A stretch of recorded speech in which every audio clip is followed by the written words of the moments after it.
E is equal to A B C D E F ଆଉ A केते दीजी A B E बुझियाला तो E दला A B C D E ଆଉ A दला A B E ताहले एडियास हमें निर्णय करिबा बुझियाला तो एडियास केमते निर्णय करिबा हमें जानिछु कोन जानिछे हमें जानिछु एडियास इज इक्वल टू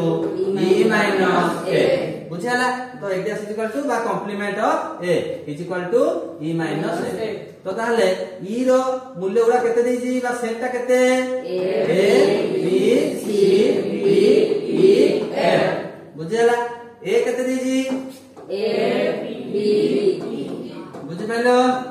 तो ताहले हमें जदि डिफरेंस करिबा कोन रहइबो ना एडु उपादान गुडी को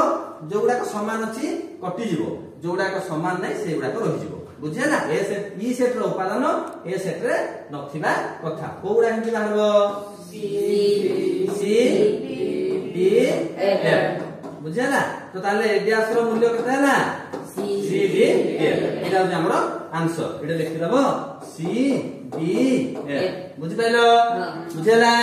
तो एबे हमें कोन करा तुम पई क्वेश्चन होमवर्क दिया गेला कोन E is equal to 1 2 3 4 5 एडियास इज इक्वल टू 1 5 3 हेले A इज इक्वल टू केते तो हमें ई क्वेश्चन दे दिथिले E आउ A देगी एडियास पचाइथिले बा कॉम्प्लीमेंट ऑफ A पचाइथिले एथे E देजी कॉम्प्लीमेंट ऑफ A देजी हमें A निर्णय करिला हला तुम पईडा होमवर्क